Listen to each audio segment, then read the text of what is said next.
Nazareth. Nous avons ainsi prié, nous disons Amen. Est-ce qu'on peut acclamer le Seigneur? Gloire à Jésus. Nous sommes en train de voir donc des points, des sujets sur comment connaître Dieu, quels sont les signes de la connaissance de Dieu, qu'est-ce qui prouve qu'une personne connaît le Seigneur. Et nous en sommes déjà à deux éléments. Le premier élément qui prouve que nous connaissons le Seigneur, c'est la puissance, l'onction, l'œuvre du Saint-Esprit. Et toujours avec Actes chapitre 10, le verset 38, il est écrit: vous savez comment Dieu a oint du Saint-Esprit et de force Jésus de Nazareth, qui allait de lieu en lieu, faisant du bien et guérissant tous ceux qui étaient sous l'empire du diable, car Dieu était avec lui. Donc dans la vie de Jésus sur la terre, nous voyons les éléments caractéristiques. Qu'est-ce que Jésus faisait? Qu'est-ce qui se passait dans la vie de Jésus? Et parmi les éléments, nous avons d'abord que Jésus avait été oint, il était rempli du Saint-Esprit. Voilà pourquoi, même l'Église, pour commencer, il y avait donc le signe ou l'action du Saint-Esprit le jour de la Pentecôte. Est-ce qu'on peut acclamer le Seigneur? N'oublie pas cela, frères et sœurs. N'oublions pas cela, frères et sœurs, que si nous voulons expérimenter la gloire de Dieu, si nous voulons faire des exploits, si nous voulons vivre des grandes choses, il faut impérativement la puissance du Saint-Esprit. Parce que Jésus a dit aux disciples, aux apôtres, il a dit: mais vous recevez une puissance, le Saint-Esprit survenant sur vous, et vous serez mes témoins. La présence, l'œuvre du Saint-Esprit nous donne d'être des témoins et des témoignages puissants de la personne de Dieu ou de Christ. Sans le Saint-Esprit, on aura peur. Sans le Saint-Esprit, on va hésiter. Sans le Saint-Esprit, on va vraiment, on n'aura pas trop de foi. Mais quand le Saint-Esprit se manifeste, il nous communique même le don de foi. Il nous donne la force, il nous donne la puissance. Là où tu ne peux pas faire quelque chose, si le Saint-Esprit t'anime, tu pourras faire des choses pour la gloire du Seigneur. Alléluia. Nous avons le témoignage de Pierre. Pierre est l'apôtre de Jésus. Parmi les apôtres les plus proches. Il y en a plusieurs, c'est vrai. Donc parmi les 12, mais Pierre était aussi l'un des apôtres qui était plus proches. Pierre, Jacques et Jean. Ils étaient les trois qui étaient les plus proches du Seigneur. Mais avant la Pentecôte, il est arrivé que Jésus était arrêté. Et donc, Pierre aussi est en train de suivre, à pas feutrer. Il est en train de suivre sans pourtant qu'on puisse le voir. Mais il y a une femme qui a détecté que celui-là aussi, Pierre, était avec Jésus. Et qu'on lui pose la question, il renie le Seigneur. Et au moins à 3 reprises, il renie le Seigneur. Ça, c'est avant qu'il vive l'expérience, la puissance du Saint-Esprit. Mais le jour de la Pentecôte, lorsqu'ils ont été remplis, ou baptisés, ou bien vraiment, ils ont vécu la plénitude du Saint-Esprit, alors Pierre a pris courage. Si vous lisez bien les Écritures, même dans Actes chapitre 3, alors on les a arrêtés, je crois, à partir Actes chapitre 4, quelque chose comme ça, on les a arrêtés. Et on leur a posé la question: dites-nous au nom de qui et par quel pouvoir avez-vous fait ce miracle? Pierre, rempli du Saint-Esprit, il s'est levé devant les chefs religieux et il a parlé avec courage et puissance. Est-ce qu'on peut acclamer le Seigneur? Donc la puissance et l'œuvre du Saint-Esprit nous donne de témoigner de Jésus sans honte, sans murmure, sans hésitation. Le Saint-Esprit nous donne l'assurance de Dieu. Le Saint-Esprit nous donne l'assurance du ciel. Alléluia. Deuxième élément, deuxième chose qui prouve que nous sommes de Dieu, nous connaissons Dieu, nous vivons la vie de Dieu, c'est pratiquer le bien. Parce que Jésus faisait du bien de lieu en lieu. Partout où il allait, il faisait du bien. Et donc c'est là où, à partir donc de cet élément, que Dieu nous a conduit à prendre l'exemple d'un homme qu'on appelle Joseph. Joseph, dans Matthieu chapitre 1, verset 19, la Bible déclare: Joseph, son époux, qui était un homme de bien, et qui ne voulait pas la diffamer, se proposa de rompre secrètement avec elle. Donc Joseph était un homme de bien. Joseph, c'est le signe d'une personne. Ici, il ne s'agit pas de Joseph qui était du temps de Jacob, mais il s'agit de Joseph qui est le fiancé, de Marie. Alléluia. Et donc, Joseph était un homme de bien. Et dans ce texte, le signe que le cœur de Joseph était un bon cœur, que Joseph pratiquait le bien, c'est que Joseph n'a pas voulu diffamer la situation qui s'est passée dans sa relation de fiançailles. avant qu'ils aient habité ensemble, avant qu'ils ne puissent se connaître sexuellement, alors la femme, Marie, la Vierge, est tombée enceinte. Et dans les coulisses, Joseph se pose la question, se dit, mais comment est-ce que une femme que je vais, une future épouse que je vais prendre, ma fiancée, sans que nous puissions se connaître sexuellement, va tomber donc enceinte. Il dit non, non, non, ça là vraiment. Mais ce qui est bien pour Joseph, il n'est pas sorti dehors, il n'est pas sorti pour aller en parler aux autres. La diffamation, c'est la calomnie. La diffamation, c'est aller dénigrer. La diffamation, c'est aller rabaisser, détruire la réputation, la renommée ou l'honneur d'une personne. Marie était considérée, c'était une fille vierge. Mais cette situation-là, Joseph n'est pas allé dire dans le quartier, dans le secteur, que voyez-vous, une fiancée, alors qu'on n'est pas encore ensemble, elle est tombée enceinte. La calomnie, c'est un péché. La calomnie, c'est une méchanceté. Alléluia. Et donc, depuis quelques jours, nous sommes en train de parler de cela, que s'il y a un péché de tous les jours que les gens commettent, c'est aussi la calomnie. Parce que la calomnie, c'est un péché de la langue. Et comme tous les jours, notre langue aime parler, il arrive que nous puissions rapporter des choses contre notre prochain. Il arrive que nous puissions recevoir aussi les paroles des rapporteurs. Et pour la plupart du temps, pour la plupart des cas, les gens calomnient. Or, le Seigneur nous a enseigné pendant la semaine que la calomnie, c'est un péché. Et en Israël, il y a toute une loi qu'on avait donnée pour ne pas répandre la calomnie au milieu du peuple.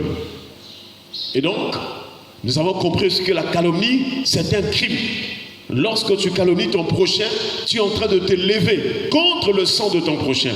C'est ce que Lévitique nous avait dit, je crois Lévitique chapitre 19. Frères et sœurs, je ne sais pas si vous êtes encore dans cette pratique de la calomnie, mais il est temps de céder votre cœur au Seigneur. Il est temps de prier le Seigneur, parce que il n'y a que Jésus, il n'y a que Dieu qui est capable de guérir votre cœur, de délivrer votre âme. Il y a des choses que les médecins physiques, les hommes peuvent faire. Il y a des choses que vous pouvez résoudre avec l'argent. Mais les questions du cœur, les besoins de l'âme, les problèmes de ton âme, il n'y a que Dieu qui peut résoudre cela. Alléluia. C'est pourquoi tu dois vraiment avoir le temps de prier le Seigneur, de supplier le Seigneur, d'implorer le Seigneur afin qu'il change ton cœur. Si ton cœur ne change pas, je t'assure, frères et sœurs, si le cœur ne change pas, ce qui va s'ensuivre, c'est l'égarement. Et c'est l'enfer qui va t'attendre. Or, Dieu ne veut pas que ton âme aille griller en enfer. L'enfer, c'est les temps de feu. C'est une grande fosse où il y a le feu. Et c'est destiné aux démons, aux méchants, donc aux esprits méchants, Satan et les démons. Mais Satan ne veut pas aller seul là-bas avec les démons. Voilà pourquoi il pousse les hommes de pécher, de faire ce qui est mal aux yeux de Dieu, de se rebeller contre Dieu, de calomnier, afin que tous ceux qui vont mourir dans ce péché de calomnie, alors eux aussi, ils vont se retrouver en enfer. Mais je pense qu'il est temps que tu prennes conscience, que tu te réveilles dans ta conscience pour refuser d'aller en enfer ou à la perdition. Est-ce qu'on peut acclamer le Seigneur? Nous en sommes arrivés à une question pour bientôt terminer ce que nous abordons sur la calomnie. Comment donc faire pour ne plus calomnier? Comment donc faire pour s'en sortir de la calomnie? Puisqu'on peut avoir toutes les leçons, toutes les prêches, ou tous les prêches sur la calomnie, mais dans toute prédication, dans tout message, dans tout enseignement que tu écoutes de Dieu, ce qui est important, c'est la leçon à retenir. Ce qui est important, c'est comment s'y prendre, comment faire pour en être délivré. Alléluia. Tu peux avoir la connaissance de toute la Bible, mais ce qui est essentiel, c'est la délivrance. Est-ce qu'on peut acclamer le Seigneur? Et nous bénissons le Seigneur parce qu'en toute chose, il nous parle, il nous montre l'ampleur du péché, il nous montre ce que fait le péché, les conséquences du péché. Mais le Seigneur ouvre aussi toujours une porte pour nous montrer la sortie. Alléluia. En tout cas, dans ta vie, tous les jours, cherche la délivrance. De tout péché pour lequel tu te sens encore esclave. De tout péché pour lequel tu retombes encore. Cherche la délivrance. Et parmi ces péchés, nous avons la calomnie. Peut-être que tu as eu un problème aussi avec quelqu'un, mais tu vas parler qu'un tel n'est pas bien, un tel, on s'était convenu telle chose. Mais vraiment, en tout cas, évite cela parce que quand tu calomnies ton prochain, tu ne pourras même pas avoir vraiment la grâce d'être dans la présence de Dieu. Ça, nous verrons ça prochainement. Alors nous allons terminer donc par ce texte de Jérémie, chapitre 9, le verset 4. Jérémie, chapitre 9, verset 4. Il est écrit que chacun se tienne en garde contre son ami et qu'on ne se fie à aucun de ses frères, car tout frère cherche à tromper et tout ami répand des calomnies. Alléluia. Donc, nous avons déjà dit qu'au temps d'Israël, au temps de Jérémie, notamment le prophète Jérémie, Israël était en train de multiplier les péchés, de se révolter du temps de Jérémie. Parce que le temps de Jérémie, c'est déjà la période des rois, de la dynastie d'Israël. Et les rois conduisaient Israël. Mais pendant la période de rois, je vous assure, non seulement pour Israël du Nord, et Israël du Sud aussi, ils étaient dans le péché. Ils étaient en train de se rebeller contre Dieu. Ils étaient en train de pratiquer le mal. C'est pourquoi d'ailleurs Dieu avait décidé d'abord que Israël du Nord, les 10 tribus, aillent en captivité, en déportation en Assyrie. Mais, je crois, un siècle après, Israël du Sud aussi a continué à se révolter contre Dieu, jusqu'à ce que Dieu permette qu'il aille à Babylone. C'était la punition de Dieu. Et cette fois, Dieu donne 70 ans où le peuple d'Israël va vraiment croupiller dans la servitude. Frères et sœurs, la situation d'Israël dans la Bible, c'est tout un enseignement pour les nations. C'est tout un enseignement pour nos vies actuelles. De la même manière que parmi le peuple d'Israël, il y avait de ceux qui calomniaient. Il y avait de ceux qui étaient en train de tromper chaque jour. La situation du monde aujourd'hui, la situation des hommes aujourd'hui. Parce que Israël, c'est comme une lumière des nations. Dieu avait choisi la nation d'Israël pour enseigner aux nations, frères et sœurs. Et aujourd'hui aussi, presque tous les jours, la langue des hommes cherche à tromper. Presque tous les jours, les hommes sont en train de tromper. Presque tous les jours, les hommes sont en train de calomnier. Presque tous les jours. Mais qu'est-ce que nous devons faire pour ne pas être victimes, pour ne pas être encore de plus en plus vulnérables à toutes ces tentations, à toutes ces choses? Ici, Dieu parle par Jérémie. Il dit que chacun se tienne en garde contre son ami. Est-ce qu'on peut acclamer le Seigneur? Se tenir en garde, c'est veiller.